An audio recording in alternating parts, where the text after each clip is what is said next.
Anong birth month mo? January. Sila yung malambing, masarap magmahal, pero madaling magsawa. Habang nasayo pa, sulitin mo na. February. Sila yung super moody, madaling ma-inlove, madali ring makamove on.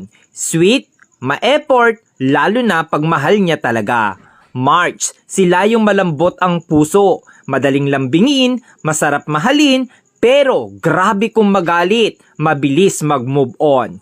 April, sila yung grabe magmahal, todo bigay, todo effort, tahimik pero mainitin ang ulo. Mahilig tumingin sa iba pero ikaw lang mahal niya. May, madaling mainis pero mabilis pasayahin. Maliit na effort mo, natutuwa na. Palaging may love life pero palaging niloloko. June, mahilig talaga mga liwa, pero kapag nakita na niya yung taong mahal niya, loyal kung loyal yan. Masayahin pero doble ang sakit ang kayang ibalik sa'yo once nasaktan mo. July, sila yung mga taong hindi mabilis magtiwala.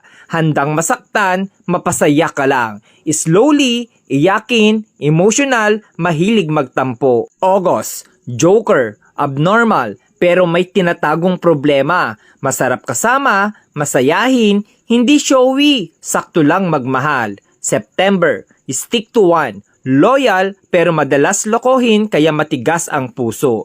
Masarap maglambing, mabait pero demonyo magalit. October, pag pinakita mong sa kanya ka lang at sayo lang din siya, pero pag niloko mo, mas maloko yan sayo. Mapang-asar pero siya yung napipikon. November, hindi mabilis magka-move on sa isang bagay. Marupok, madamdamin, umiiyak ng patago pero kakayanin. December, malibog, joker, mabait, loyal, di ka iiwan, sila rin yung ipaglalabang ka. Hindi sa kanila uso ang salitang suko na.